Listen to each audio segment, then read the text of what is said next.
สบายดีมื้อนี้มาสานกระตายาวสานแบบลายคัดเป็นกระตายาวอีกแบบหนึ่งเอาตอกมาวาง8เส้นเนาะเริ่มแรกเราก็วาง6เส้นก่อนก็ได้เอามาสานเป็นลายคัดเอาวางลงไป7เส้น8เส้นบาทเดียวเลยก็ได้เนาะเป็นกระตาน้อยเนาะบ่ได้ใหญ่ปานใดกระตาน้อยยาวเริ่มสานลายคัดขึ้นนึ่งลงนึ่งขึ้นนึ่งลงนึ่งการง่ายๆลายพื้นฐานไม่ต้องไปเฮ็ดยากวัดเบิ่งส่วนตอกให้มันเครื่องกันเนาะมันเสมอกันทั้ง2ส่วนแล้วก็สานไปเลยสานลายคัดนี่สานง่ายอยู่แล้วใดก็สานเป็นขึ้นนึ่งลงนึ่ง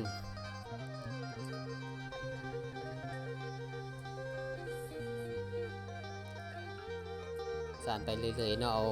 ข้างละ8เส้น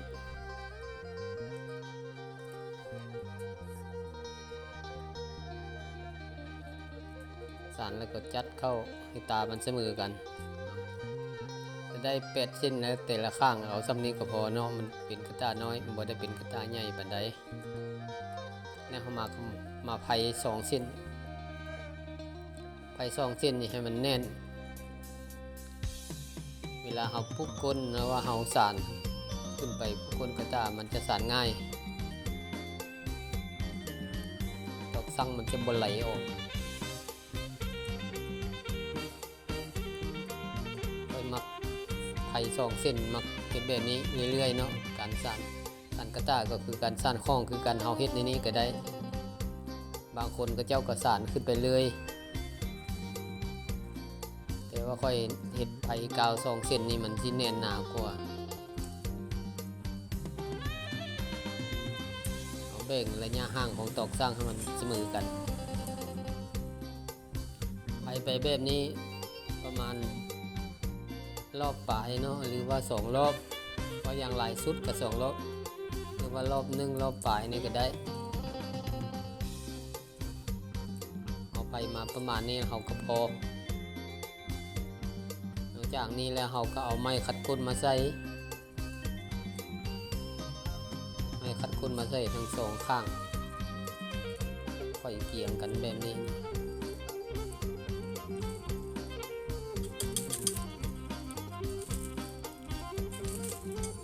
ในประมาณนี้แล้วเราก็เริ่มสานเลย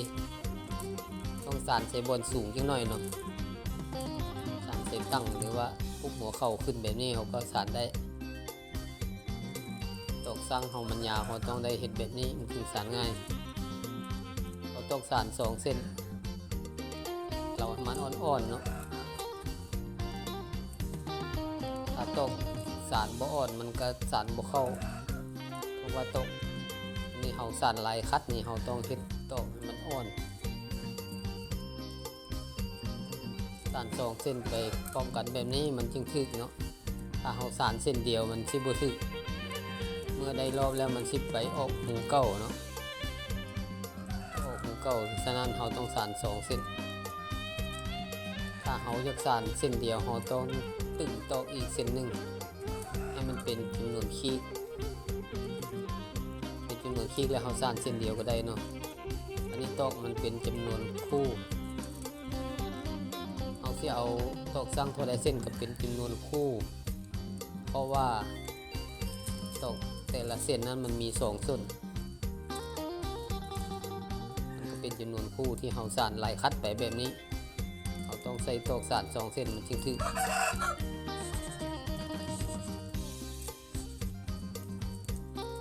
สานไปน้ำกดลงไปเนาะสานไปหมุนไปมือเราปุ๊บกดเส้นตอกนั้นลงนี่เฮ็ดเอามุมเอาแจมันได้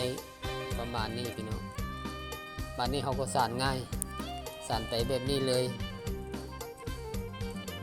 สานใส่บนต่ำก็ได้นี่มีแต่ สานขึ้นไปเรื่อยๆบาดนี้สำความต้องการของเรานี่สานขึ้นมาได้ประมาณนี้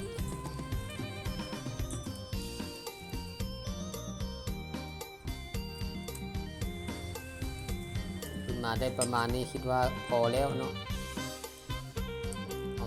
ตรงส่วนมันไว้ยาวได้เผื่อว่าเราสิม้วนกลมเอาม้วนกลมนี่ต้องให้ตอกมันยาวตอกสั้นเนี่ยม้วนบ่ได้เนาะตอกสั้นต้องม้วนเน็บม้วนปีกไก่นะอันนี้ม้วนกลมต้องให้ตอกมันยาวเอาใส่น้ำให้มันอ่อนตอกมันจึงบ่ฮับเอาสิเริ่มจากบ่อนใดก่อนก็ได้เริ่มจากบ่อนใดก่อนก็ได้เอาม้วนเส้นตอกลงมาแบบนี้ม้วนลงมาหลายๆเส้นม้วนลงมาหลายๆเส้นเอาเพื่อไว้เวลาเราเอาแท้เราก็นอนซี่เนาะหลังจากเราม้วนมาแบบนี้ได้7เส้น8เส้นแล้วเราก็นับคืนหลังมา4เส้นแล้วเส้นที่5นี่เราก็เอาตามเข้าไปหักส่วนตรงออกก็ม้วนเน็บเข้าไปในนี้เนาะให้มันนอนซี่ก็เอาเส้นใหม่ลงมาเอาเส้นใหม่ลงมาแล้วก็เอาเส้นอยู่หลังนี่ตามเข้าไปแล้วก็หักส่วนต่อออกก็เน็บเข้าวางในแบบนี้เอาเส้นใหม่ลงมาแล้วก็เอาเส้นอยู่หลังนี่ตามเข้าไปเน็บเข้าไปแบบนี้แล้วก็เอาเส้นใหม่บิดลงมาแล้วก็เอาเส้นอยู่หลังนี่ตามเข้าไปหักส่วนต่อออกแล้วก็เน็บเข้าแบบนี้เฮ็ดแบบนี้ไปเรื่อยๆพี่น้องทางส้นมัน2-3เส้นที่เราม้วนมาไว้หันบาดออมหอบแล้วเราจึงค่อยม้วนมันเนาะเพราะว่าเราเฮ็ดอย่างนี้มันตอกมันจะบ่เบี้ยวเข้าในปากกระตามันจะบ่ฮุบมันจะบ่เบี้ยวเข้าในเฮ็ดอย่างนี้ไว้อันนี้มันเราม้วนกลมแบบนอนซี่เนาะมันมี4เส้นม้วนลงแล้วก็เอาเส้นอยู่หลังนี่ตามเข้าไปสอดเข้าไปข้างในขั้นตอนใกล้จะสุดท้ายนี่มันสิยากหน่อยนึงเพราะว่าเราเอาเข้าไปทางในแล้วสอดออกมานอกแล้วสอดไปในอีกเราต้องใส่น้ำให้ตอกมันอ่อนไม่ให้มันฮักสอดเข้าไปแบบนี้เข้าไปสอดออกมานอกแล้วก็สอดเข้าใน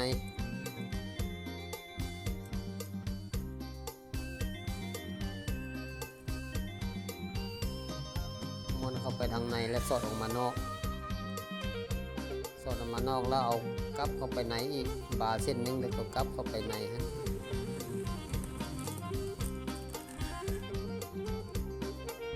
ใกล้จะสุดท้ายนี่มันก็ม้วนยากหน่อยนึงเนาะต้องพยายามถ้าตอกแข็งนี่มันจะฮักตอกอ่อนๆจึงม้วนง่ายนี่ได้สำนี้เนาะเราก็ตัดส่วนตอกที่เหลือนั้นออกดูที่เราเน็บเข้าตามหลังนี่มันจะเป็นส่วนยาวอยู่เพราะว่าเราไม่ได้ฮักถ้าเราฮักแล้วเราจะม้วนยากเนาะบ่อนไกลบ่อนจอดนี่เราจะไม่ได้ฮักปัดแล้วเราจะค่อยตัดเอานี่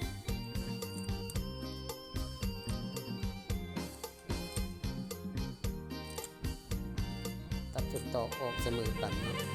จะได้กีตาร์แบบนี้พี่น้องสำเร็จแล้วการสั่นกีตาร์ยาว